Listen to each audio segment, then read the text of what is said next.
Alright, let's do another one. Let's do Final Destination 3 from 2006.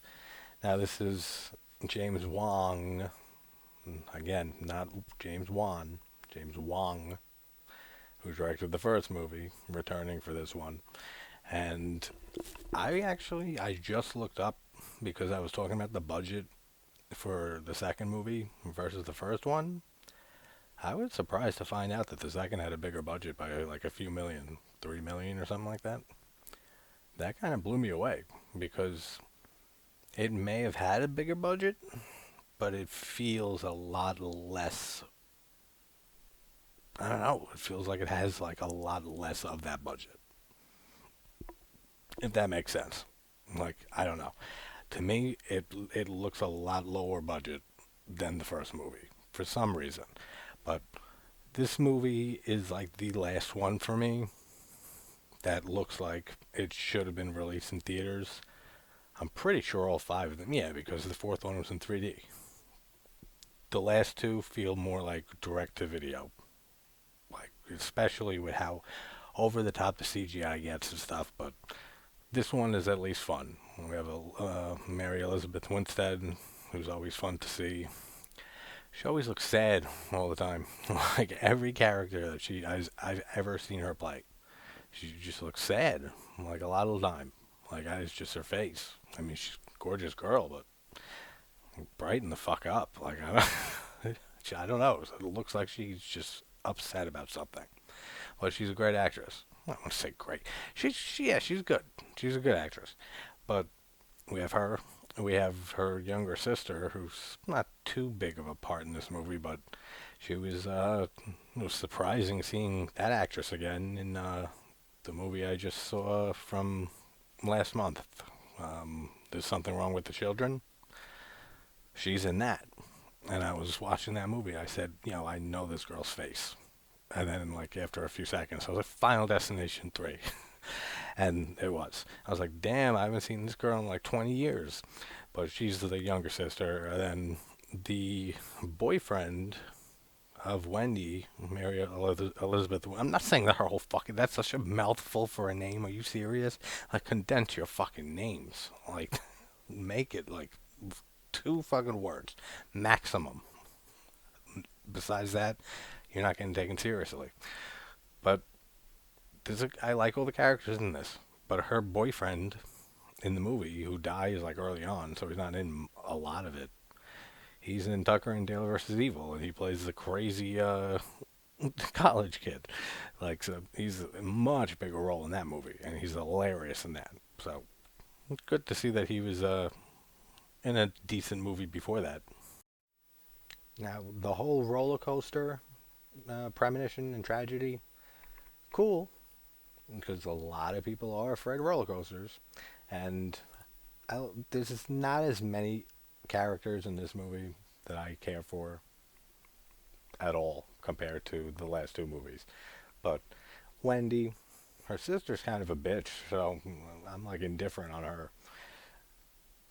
And the friend, like the main dude, I forget his name, but that's basically it.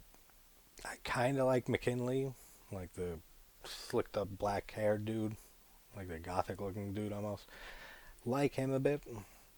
Kind of don't like how like he becomes like a bad guy in the end. Like I don't know, that's fucking weird.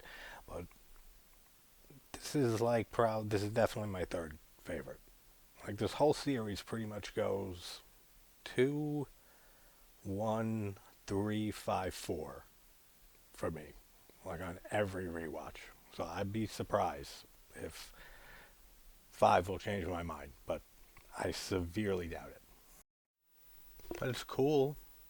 Like it's a cool like opening tragedy. Everyone's afraid of roller. Not everyone, but like I said, most people. Not even most people, but you know what the fuck I'm talking about. A lot of people are afraid of roller coasters, and it is very, very rare that a roller coaster is going to crash like this, unless you're in this movie, because then it's going to happen twice in the premonition and in real life. But I remember hearing once, like on the Jersey Shore, that like there was like a crazy mouse roller coaster or something, and like one of the carts or whatever like fell off I don't remember if people died or if they were just like completely all right or like severely injured. I don't know, but I remember hearing about that. That's like the only time I've ever heard of a roller coaster like hurting or killing somebody, possibly. I don't know. Food for thought. And then we have this stupid pervert who keeps fucking harassing the two vain chicks. I don't know. Sue me. The fucking chick. I don't know. They're not hot to me, so I can't even say that. Like they're supposed to be. So the supposed hot chicks. This guy's just like completely harassing the shit out of them. Like, and they even mentioned that he like graduated like 2 years ago already. Like, and why is he even around? And oh, he's such an annoying character. Like, you're always so happy when that fucking when that engine just flies into his back of his head at that drive-through a little later.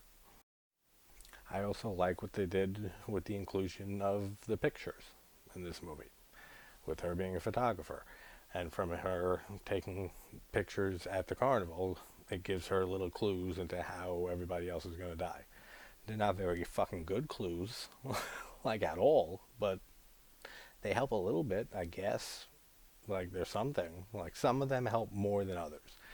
The perverse one is a flat out trick because it's his main picture doesn't have his death. He's in the background of another picture, and that has his death. So that's bullshit on Death's part. But the whole thing with the camera, really cool. And like that one scene when Wendy is showing the guy the pictures of JFK, not JFK, of Lincoln, and there's like the thing going through his in the picture, like right where we were shot, and the same with the Twin Towers with the shadow of the airplane. Like all that, like really cool stuff. So again, I mean, it looks cool, the crash and everything like that, but if Wendy is so petrified of losing control and not being in control, which is a major theme throughout this whole movie, and she's this terrified of going on this roller coaster. Why go on the roller coaster? Like, why even go? Like, just stay the fuck off. And technically, if she would have just stuck to her gut instinct that she doesn't like roller coasters and just said, "No, I'm good," she technically wouldn't be cheating death because it would be normal for her to not want to go on. She was like pressured into this. You get what I'm saying? Like, I don't know, but I don't know. More food for thought. Kevin, my boy Kevin. That's the guy's name, the main dude, the friend of the girlfriend of Wendy, who was dating his friend.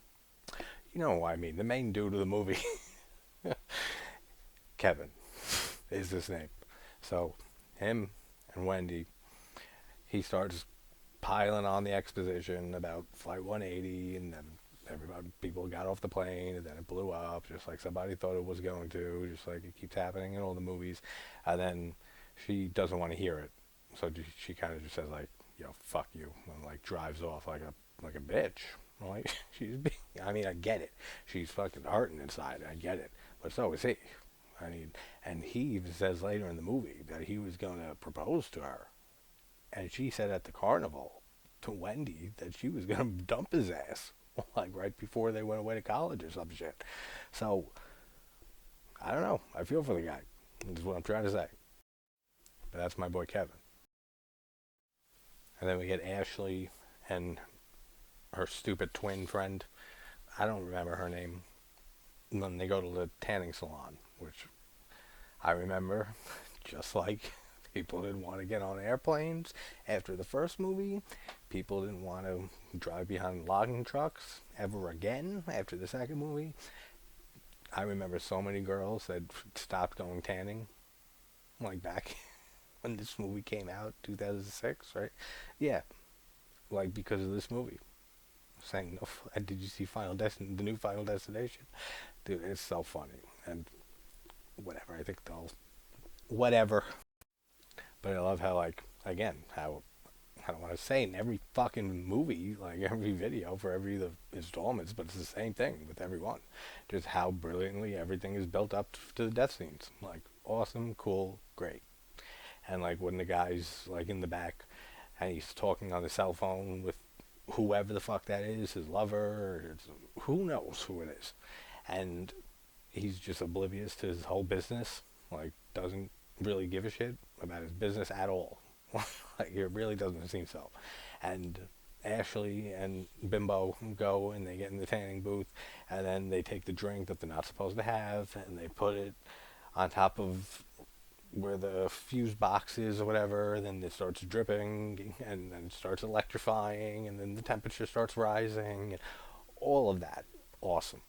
Like so good. And then just having Red Hot Chili Peppers Roller Coaster of Love playing, that's so funny. And then the capper that makes this one of the best kills in this whole fucking franchise is when the glass and stuff finally starts breaking and they're burnt to a crisp almost, and then they show the above shot of both tanning salon beds, and then hard cut next shot, both are coffins. Dude, I lose it. I lose it every time. That is so hilarious because that is the comedic death that these stupid bitches deserve. Like if they're on death's list, come on, let's not kill the messenger here. This is death speaking. But yeah, they're dead and it's hilarious. And then we get the whole scene with the pervert's death, and this is when Wendy's starting to come aboard to this whole theory now. And they go there and they go to the drive-through after the funeral, and they try to get something to eat, and they don't know that perverts in front of them, and there's a van at the top of the hill or something, and it just it starts fucking coming. It starts coming down the hill. No one's driving. Like it just started rolling down the hill, and this other truck is like pinning them like in, so they can't move forward. They can't move backwards because there's a car behind them, and like they are fucking stuck. And this is what I love with the usage of the music again, which we see in this whole franchise. Like with the song "There's Someone Walking Behind You," what a perfect song for this whole concept of death, like coming after you, like to come and finish his list and like tie up all loose ends. Awesome song, like so good. Like probably my favorite usage of a song in the franchise. Like to kind of show that death is always lurking. Awesome. And then the friggin' truck comes down and they're able to get out just in time, and then it hits the car, and then the engine of their car smacks into the pervert's head, and the blade is fucking cutting the back of his head up. Awesome. Like it looks so good, and fucking idiot that guy is. Now here's a question for ye. I don't know, I just sound like a pirate. Would you want to see your picture that like kind of foreshadows how you die if you were trying to figure this shit out and try to see if there's a way out of it? Like Kevin doesn't want to see his picture, and I 100% agree. I would fixate only on that. Like there'd be nothing else on my mind ever until I died, except for what the fuck, when is this happening, and knowing somehow how it's going to happen. I couldn't look at it. I absolutely could not. So would you be able to do that, or would you have to just not look to? Because I wouldn't be able to look at my own picture. And then the funny black dude, his death's hysterical, and he just keeps on going like, I'm winning. Yeah, I see my whole life ahead of me, and I'm gonna be in the fucking Super Bowl, and like fucking like I got rings and shit, bling bling, well, whatever the fuck he's talking about. And he goes and you see in his picture like the two swords like crossed, and the same thing is right above him, the machine he's on, and they come down and they cut the cables of the weight, and he thinks like, oh shit, I almost got like sliced in half. Like, see, I'm good. And then for some reason decides Let's do another set real quick. And the fucking weights just come down and crush his face in. Fucking so stupid, but so funny. Oh, that's so funny. And that's another thing. Like, as this franchise goes forward, like, it just, you laugh more and more at the deaths. Like, it's just about just laughing at how absurd they are. Like, it's not like that in the first and second movie. Like, it's a lot more dark. It's a lot more ominous. I feel like this one and the next two especially, you're just waiting to see that next kill and see how absolutely over the top and hilarious it is. And that's fine with me because it's fucking funny as shit. I like the whole scene with Kevin and Wendy trying to explain to McKinley and Erin what's going on, and like I said, I like McKinley's character until they decide to stupidly like use him as like a secondary bad guy when at the end that he's supposed to foreshadow Wendy's death. Why? Like, why is that even there? Like, that's so stupid to me. Never liked it. Does absolutely nothing for me. Like, it's death. Like, we're dealing with death. Like, death itself. That's all you need.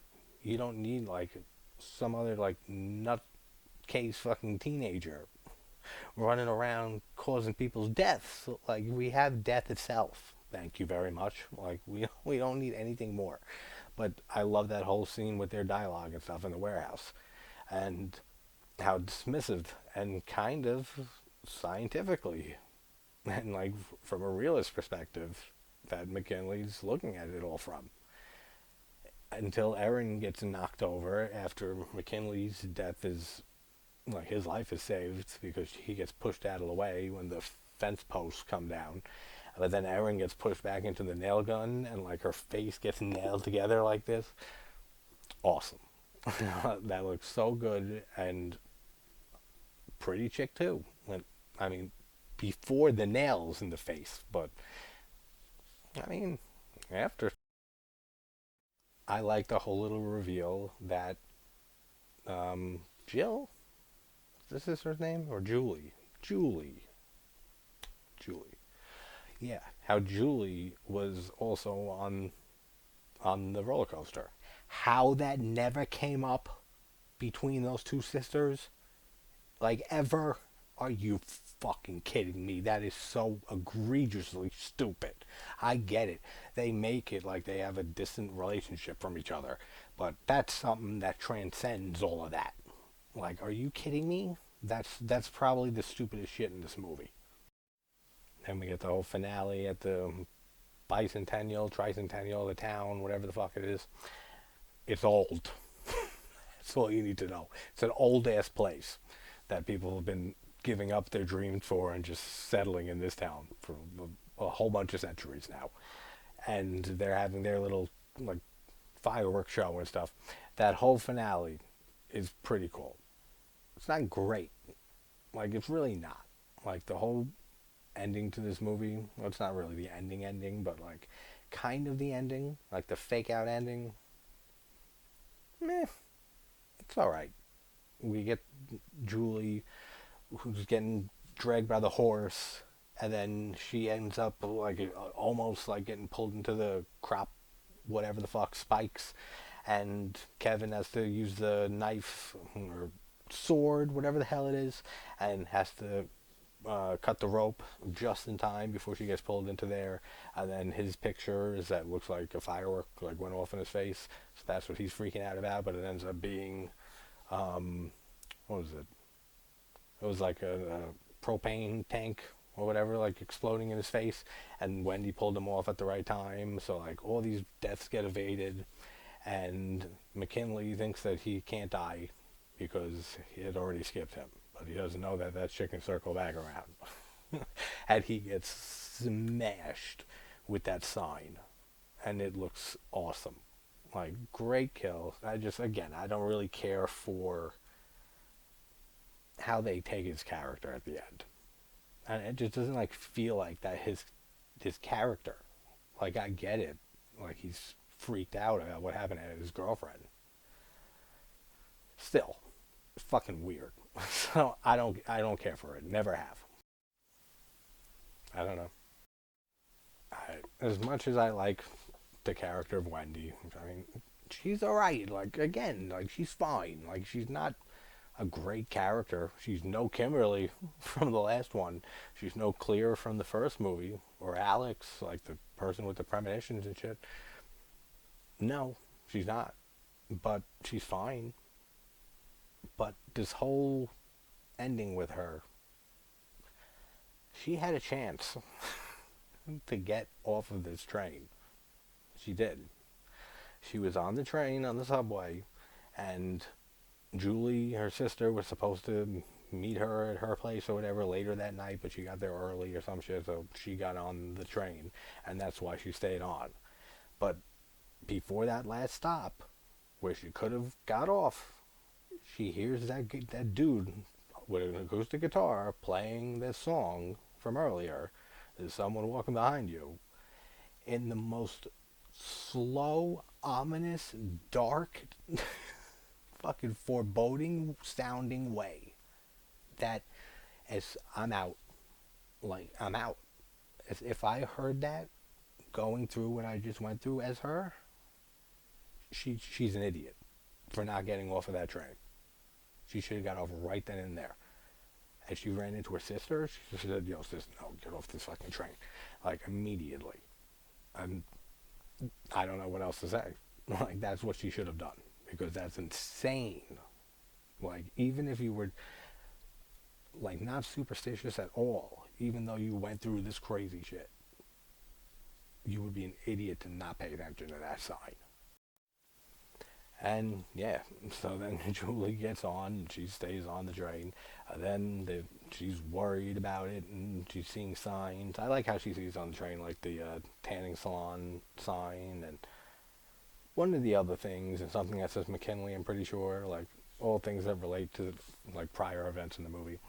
And then they notice that Kevin is there too, and that they're all there at the same time, and she has a premonition of the train flying off the rails and just complete chaos everywhere, and they all die. Then it's another premonition. So this bitch gets two of them. Everyone else gets one premonition. She gets two premonitions in this movie. And it doesn't save her because she's still on the train, and then it's just implied that they'll die. So they're dead. And not much else to say about this movie. Like, it's in the middle of the road for the franchise. Like I said, it's mostly a decline, like, as it went on. But, like, with some flip-flops, like 2 and 1, and the last one and 4. But, fun movie. It's, like, all of them are fun. So that's one thing that you can't throw on a Final Destination movie and not enjoy the hell out of watching it. Like, most people can find a lot of enjoyment in it. So, Final Destination 3, fun one. So, alright, what do I got left? Alright, so Saw, Jigsaw, and Spiral. So, Jigsaw tomorrow, and Final Destination 4, and then Spiral, and 5 for Final Destination. So then, boom, boom, both are done. Then we can do some Fulci. Awesome. Sounds great. Have a good night. Take care, guys.